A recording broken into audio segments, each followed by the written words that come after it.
श्याओ हुआ हर दिन एक कप स्नोकिंग पीती थी। खबर फैल गई थी कि अगर कोई उसे उसकी फेवरेट ड्रिंक लाकर देगा तो वो उसके साथ डेट पर जाने के लिए हाँ कर देगी। ये सुनकर स्कूल के सारे लड़के पागल हो गए थे। रोज कोई ना कोई स्नोकिंग खरीद कर उसकी टेबल पर रख देता था, लेकिन उसने कभी किसी का पैकेट तक नहीं खोला और सब कूड़ेदान में फेंक दिया। कल तक जब मैंने गलती से अपनी बची हुई आधी पी हुई मिल्क टी उसे दे दी तो उसने सबके सामने उसे एक ही घूंट में पूरा पी लिया। जब हम पहली बार मिले थे तो वो एक छोटे से गोल मटोल बच्चे की तरह मेरे घर के दरवाजे पर अकेली बैठी थी। मुझे लगा कि वो भी मेरी तरह एक छोड़ी हुई बच्ची है, इसीलिए मैंने बिना कुछ सोचे उसे अपने घर के अंदर बुला लिया। लेकिन मुझे बिल्कुल नहीं पता था कि जैसे ही मैंने उसका हाथ पकड़कर उसे अंदर लिया, उसी वक्त पास में शिफ्ट हुई जियांग फैमिली में हड़कंप मचा हुआ था। जियांग फैमिली की वो लाडली छोटी लड़की गायब हो गई थी और सबसे बुरी बात ये थी कि उसे बचपन से ही बहुत गंभीर ऑटिज्म, अपने में खोए रहने की बीमारी था और वो कभी घर से बाहर अकेले नहीं निकली थी। जियांग के पिता ने उसी वक्त पूरे विला एरिया को सील करवा दिया और कसम खाई कि जमीन खोदकर भी उसे ढूंढ निकालेंगे। जब जियांग के पिता टेंशन से पागल होने वाले थे तभी उन्हें अचानक एक घर से हल्की सी लाइट आती दिखी। वो चुपचाप पास आए और दरवाजे के छेद से अंदर देखा तो सामने का नजारा देखकर वो वहीं सुन्न रह गए। हल्की सी रोशनी में उनकी ऑटिज्म वाली बेटी मुझे कसकर गले लगाए हुए थी और मैं गहरी नींद में सो रहा था। उसकी नीली आंखें किसी खाने को बचाने वाले छोटे भेड़िए की तरह दरवाजे के बाहर घूर रही थी। अगली सुबह जैसे ही मेरी आंख खुली मैंने देखा कि एक अनजान आदमी सोफे के सामने बैठा हुआ मुझे घूर रहा था। एक ही रात में जियांग के पिता ने मेरे बारे में सब कुछ पता कर लिया था। वो मेरे सामने बैठे थे और उनकी नजरें मुझे ऐसे देख रही थीं जैसे मेरे आर पार देख लेंगी। मुझसे रहा नहीं गया तो मैंने धीरे से पूछा, क्या जियांग जिंगशुआन गलती से खो गई थी? जियांग के पिता ने सिर हिलाकर हाँ कहा और मुझे बताया कि जियांग जिंगशुआन को बहुत गंभीर दिमागी बीमारी है और कल रात विदेश से आते ही वो भाग गई थी। तुम्हें शुक्रिया कहने के लिए तुम मुझसे जो चाहो मांग सकते हो। 6 साल के मुंह बच्चे को क्या पता था कि इस बात की क्या कीमत है। इस वक्त वो छोटी सी जियांग जिंगशुआन पूरी रात जागने के बाद मेरी बाहों में गहरी नींद सो रही थी। जियांग के पिता को लगा था कि मुझ जैसा नाजायज और छोड़ा हुआ बच्चा इस मौके का फायदा उठाकर कोई महंगा खिलौना मांगेगा या अपनी किस्मत बदलने को कहेगा, लेकिन मैंने जल्दी से उनके कपड़े का कोना पकड़ लिया। मेरी आंखें लाल हो गईं और मैंने पूरी फिक्र के साथ उसे देखते हुए कहा, वो बहुत अच्छी है अंकल, प्लीज उसे इतनी आसानी से मत छोड़ना, ठीक है? जियांग के पिता एकदम सन्न रह गए और उनकी आंखों में एक गिल्ट, पछतावा आ गया। उन्हें अचानक ख्याल आया कि असली छोड़ा हुआ बच्चा तो मैं हूँ जिसे उसके माँ बाप ने फेंक दिया, फिर भी मैं उनसे उनकी बेटी को ना छोड़ने की भीख मांग रहा हूँ। बाद में उन्होंने लाल आंखों से हाँ कर दी और मुझे भी अपने साथ ले जाना चाहा, लेकिन मैंने जोर जोर से सिर हिलाकर मना कर दिया। मैं उनके पीछे पीछे लोहे के गेट तक गया और जियांग के पिता को उसे गोद में उठाकर कार में बैठाते हुए टकटकी लगाए देखता रहा। मेरी आंखों में वो जलन छुप नहीं पा रही थी। उसके पापा उसे लेने आए हैं, कितना अच्छा है ना। मुझे हमेशा लगता था कि शायद मैं पहले बहुत ज्यादा चिपकता था, इसलिए मम्मी पापा ने मुझे छोड़ दिया। अगर मैं अभी की तरह अपने पैरों पर खड़ा रहूंगा तो एक दिन वो भी मुझे घर ले जाने जरूर आएंगे। अपने सूने घर में वापस आकर मैं एकदम कड़क और सूखे बिस्किट चबाने लगा। मेरे आंसू ठंडे दूध के गिलास में टपक रहे थे। खाने के बाद मैं रोज की तरह छत के नीचे अकेला बैठकर इंतजार करने लगा। दोपहर के 2 बजे एक काले रंग की महंगी कार झटके से मेरे गेट के बाहर रुकी। मेरा दिल जोर से धड़कने लगा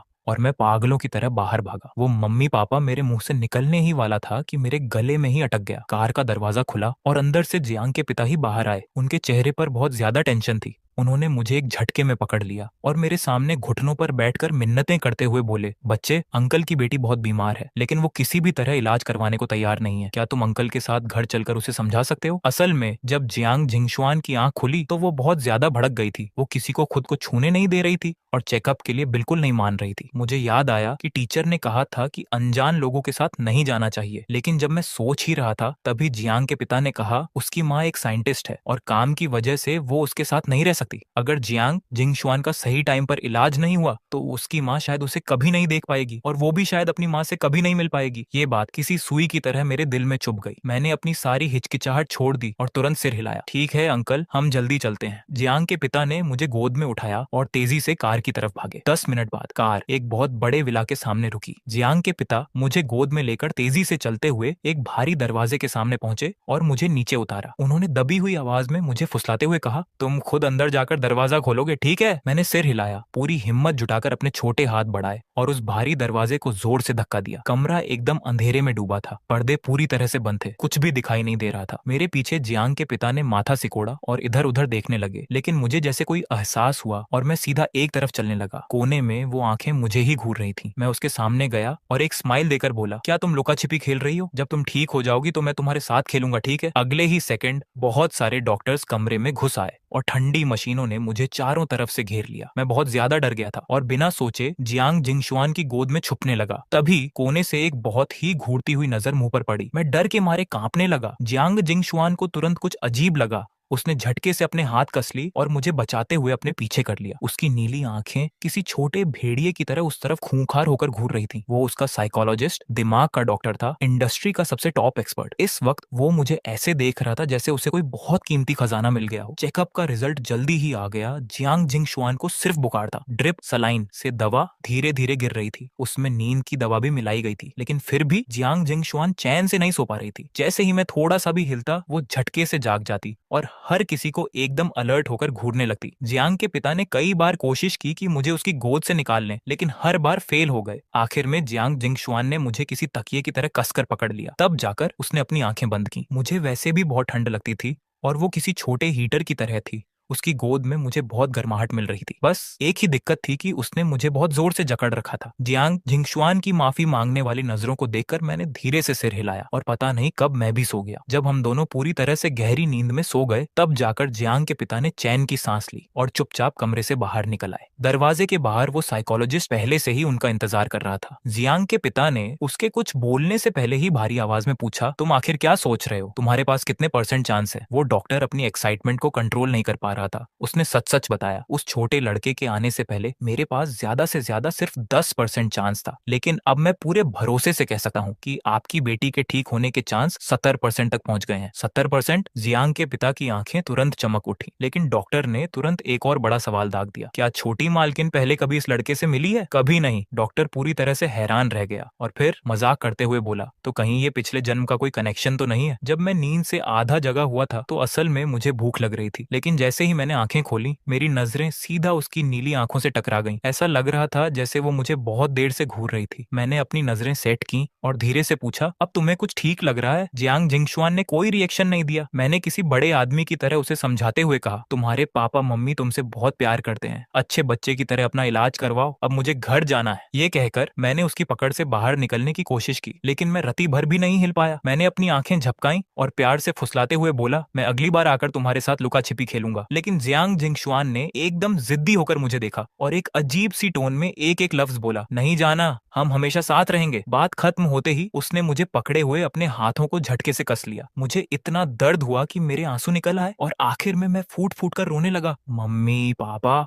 मुझे घर जाना है, मुझे घर ले चलो। तभी जियांग के पिता भागते हुए आए और बिना कुछ सुने मुझे जियांग जिंगशुआन की गोद से छीन लिया। जियांग जिंगशुआन एक झटके में भड़क गई और जियांग के पिता को खूंखार नजरों से घूरते हुए चीखने लगी, मेरा है, वो मेरा है। जियांग के पिता ने उसे एकदम ठंडी नजरों से देखा, वो सिर्फ अपना है। मैं चुपचाप जियांग के पिता के कंधे पर सिर रखकर रो रहा था। मेरी सांसें अटक रही थी। जियांग के पिता ने प्यार से मेरी पीठ थपथपाई और धीरे से मुझे समझाते हुए बोले, अंकल उसकी तरफ से तुमसे माफी मांगते हैं, ठीक है? मैंने जोर जोर से सिर हिलाकर मना किया और रोते हुए बोला, अंकल मुझे घर जाना है। जियांग के पिता को पता था कि मेरी केयरटेकर आंटी अभी तक नहीं लौटी होगी, इसलिए वो मुझे खाना खिलाने के लिए रोकना चाहते थे। उन्होंने मुझे डाइनिंग टेबल की कुर्सी पर बैठाया। टेबल पर बहुत ही महंगे महंगे खाने रखे थे, लेकिन मैंने सिर्फ एक नजर देखा और उदास होकर अपनी नजरें हटा ली। वो चाहे जितना भी समझाते, मेरे दिल में बस घर जाने की रट लगी थी। जियांग के पिता के पास कोई और रास्ता नहीं बचा तो वो खुद मुझे घर छोड़ने आए और किसी से कहकर मेरे लिए खाना भी पैक करवा दिया। लेकिन जब वो मुझे घर के दरवाजे तक छोड़कर पलटे तो उन्हें अचानक एक परछाई दिखी। जियांग जिंगशुआन अपने घर के दरवाजे के सामने खड़ी थी। उसकी छोटी सी भौहें सिकुड़ी हुई थीं और वो एकदम जिद्दी होकर वहीं इंतजार कर रही थी। जियांग के पिता आगे गए और अपनी बेटी को देखकर भारी आवाज में बोले, तुमने उसे डरा दिया है। दोपहर के 12 बजे जब जियांग के पिता हमें खाना खिलाने आए तो मुझे इतनी शर्म आ रही थी कि मेरा मन कर रहा था कि अपना सिर टेबल के नीचे छुपा लूं। जियांग के पिता को लगा कि मैं शर्मा रहा हूं तो उन्होंने प्यार से मुझे और खाने को कहा और बोले कि ये जियांग जिंगशुआन का ध्यान रखने की मेरी फीस है। मैं जोर जोर से सिर हिलाने लगा, लेकिन तभी जियांग जिंगशुआन ने एक बड़ा सा चिकन लेग उठाया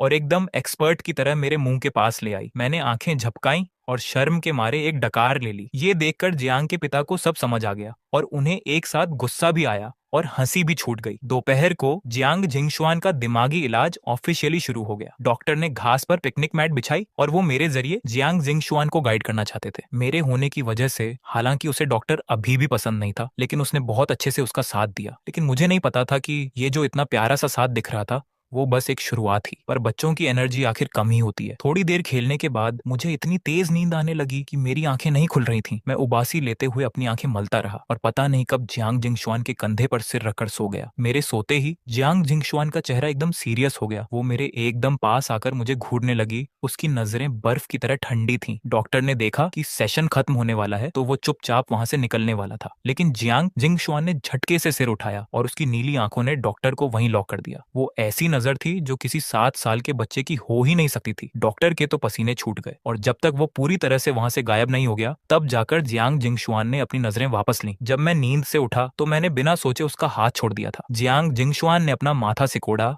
और उसने अपने दाएं हाथ से मेरे हाथ को कंट्रोल करके वापस अपने बाएं हाथ में पकड़ लिया। ये सब करने के बाद उसके चेहरे पर एक हल्की सी खुशी वाली स्माइल आ गई और वो धीरे से बड़बड़ाई, अलग नहीं होना। मैं शाम तक सोता रहा और जियांग के पिता ने मुझे जगाया। मैंने अपनी आंखें मली और उन्हें अंकल बुलाया। किसे पता था कि मुझे किसी और को देखकर स्माइल करते हुए देखकर जियांग जिंगशुआन का चेहरा फिर से लटक जाएगा। उसने बस अपने होंठ कसकर दबा लिए। रात के खाने के बाद एक मेल नौकर मुझे नहलाने ले गया। जियांग जिंगशुआन बाथरूम के दरवाजे के बाहर ही बैठ गई और अपने कान लगाकर अंदर की आवाजें सुनने लगी। उसे डर था कि कहीं मैं अचानक गायब न हो जाऊं। जब मैं नाइट सूट पहनकर बाहर आया तो उसे लगा कि मैं दिन की तरह उसके साथ ही रहूंगा, लेकिन मैंने उसकी तरफ हाथ हिलाकर कहा, बाय बाय, मैं कल स्कूल किंडरगार्टन के बाद आकर तुम्हारे साथ खेलूंगा। लेकिन जियांग जिंगशुआन ने तो स्कूल का मुंह ही नहीं देखा था। उसे पता ही नहीं था कि स्कूल के बाद का क्या मतलब होता है। उसने मुझे इतनी खुशी से स्माइल करते देखा तो उसका मन ना होते हुए भी उसने मेरी तरह हाथ हिलाया और एकदम कड़क चेहरे के साथ बोली, बाय बाय। वो मुझे गोद में उठाकर ले जाते हुए देखती रही, लेकिन उसने मन ही मन फैसला कर लिया था कि कल वो और भी जल्दी जाकर मेन गेट पर मेरा इंतजार करेगी। नतीजा ये हुआ कि अगले दिन सुबह 4:30 बजे ही जियांग जिंगशुआन ने जियांग के पिता को जगा दिया। बाप बेटी लिविंग रूम में एक दूसरे को घूर रहे थे। जियांग के पिता ने अपना माथा मला, आज गू हैंग तुम्हारे साथ नहीं खेल सकता। जियांग जिंगशुआन के चेहरे पर कंफ्यूजन था। क्यों? उसे किंडरगार्टन नर्सरी स्कूल जाना है। मैं भी जाऊंगी, जियांग जिंगशुआन ने बिना एक सेकंड सोचे कहा। तुम नहीं जा सकती, जियांग के पिता ने शांति से समझाया। किंडरगार्टन अभी तुम्हारे जैसे बच्चों को नहीं रख सकता। असल में उन्हें मेरी ज्यादा फिक्र थी। अगर जियांग जिंगशुआन वहां चली गई तो क्या स्कूल का सबसे पॉपुलर लड़का होने के नाते मैं वहां कोई बड़ा बवाल खड़ा नहीं कर दूंगा। जियांग जिंगशुआन के चेहरे पर एक पल के लिए टेंशन दिखी, लेकिन वो जल्दी ही शांत हो गई। उसने सिर उठाकर जियांग के पिता को देखा। मुझे उसके साथ स्कूल जाने के लिए क्या करना पड़ेगा? जियांग जिंगशुआन ने अपनी भौहें उठाई और सीधा अपनी शर्त रख दी, मैं डॉक्टर के साथ अपना इलाज करवाऊंगी। वो जब कहेगा कि मैं ठीक हूँ तब तुम मुझे स्कूल जाने दोगे। डन, डील पक्की। इतना कहकर जियांग जिंगशुआन मुड़कर तीसरे फ्लोर पर चली गई। वो वहां की उस बड़ी सी कांच की खिड़की के सामने खड़ी हो गई जहां से मेरे घर का दरवाजा एकदम साफ दिखता था। वो बस शांति से देखती रही। जियांग जिंगशुआन वहीं चुपचाप खड़ी होकर सुबह के 8:30 बजने का इंतजार करती रही। एक पीले रंग की स्कूल बस एकदम सही टाइम पर बगल वाले लोहे के गेट के पास आकर रुकी। अगले ही पल एक छोटी सी परछाई जियांग जिंगशुआन की नजरों के सामने आ गई। उस पीले रंग की स्कूल बस को धीरे धीरे वहां से जाते हुए देखकर जियांग जिंगशुआन की आंखें एकदम गहरी हो गईं। पता नहीं वो क्या सोच रही थी। आधे घंटे बाद किंडरगार्टन के अंदर, गू हैंग, फाइनली तुम आ गए। गू हैंग, मैंने अपनी मम्मी से तुम्हारे लिए कपकेक बनवाया है, टेस्ट करके देखो क्या तुम्हें पसंद है। जैसे ही मैं क्लास में घुसा, अभी मैं अपनी सीट तक पहुंचा भी नहीं था कि मुझे बहुत सारे बच्चों ने घेर लिया। जब मैं किसी तरह अपनी सीट पर पहुंचा तो मेरी टेबल पर पहले से ही बहुत सारी अलग अलग चीजें रखी हुई थी। मैंने बहुत ही प्यार और तमीज से वो सारी चीजें एक एक करके वापस कर दी। जब उन्होंने देखा कि मैंने उनकी चीजें नहीं ली तो भी मेरे आसपास खड़े बच्चे बिल्कुल गुस्सा नहीं हुए। मैंने अपने बैग से अपनी पानी की बोतल निकाली और उसे टेबल के राइट साइड कोने में रख दिया। एक बच्चे ने लू शिंग्याओ की टेबल पर वो कप केक देखा जिस पर कलरफुल स्प्रिंकल्स पड़े थे और उसके मुंह से पानी टपकने लगा। लू शिंग्याओ, जब गू हैंग तुम्हारा केक नहीं खा रहा है तो क्या तुम मुझे टेस्ट करा सकती हो? लू शिंग्याओ ने बड़े दिल के साथ उसे शेयर कर दिया। उसके तुरंत बाद लू शिंग्याओ ने एकदम सस्पेंस बनाते हुए कहा, मैंने अपनी मम्मी से सुना है कि आज एक नई लड़की हमारे स्कूल में आने वाली है। ये सुनते ही आसपास के सारे बच्चों के अंदर एक्साइटमेंट जाग गई और मुझे भी इसमें इंटरेस्ट आ गया। जब उसने देखा कि मैं भी सुन रहा हूँ तो लू शिंग्याओ ने उसे जो कुछ भी पता था वो सब उगल दिया। वो शायद शिए मानमान की बहन है, उसका नाम मुझे याद नहीं आ रहा। ये सुनकर कि वो शिए मानमान की बहन है, बहुत सारे बच्चों के मन में उस नई लड़की के लिए पहले ही नफरत पैदा हो गई। शिए मानमान हमारी चेरी ब्लॉसम क्लास की सबसे मशहूर और खतरनाक गुंडी बुली थी। वो अक्सर दूसरे बच्चों के खिलौने और स्नैक्स छीन लेती थी और लड़कों का कॉलर भी पकड़ लेती थी। और जैसा लू शिंग्याओ ने कहा था, पहली क्लास शुरू होने से पहले टीचर एक नई स्टूडेंट को लेकर स्टेज पर आई। बच्चों, आज हमारी चेरी ब्लॉसम क्लास में एक नया मेंबर आया है, इसका नाम शे हानिवे है। सब तालियां बजाकर इसका वेलकम करो। टीचर ने बहुत ही प्यार से इंट्रोडक्शन दिया। नई स्टूडेंट के शे मान की बहन होने की बात पूरी क्लास में पहले ही फैल चुकी थी। बच्चों ने एकदम बिना मन के हल्की हल्की तालियां बजाई। उन हल्की हल्की तालियों के बीच में एक बहुत ही तेज और खुशी से बजने वाली ताली की आवाज एकदम अलग सुनाई दे रही थी। सबने एक साथ उस आवाज की तरफ देखा। मैं अपने दोनों हाथों से पूरी ताकत लगाकर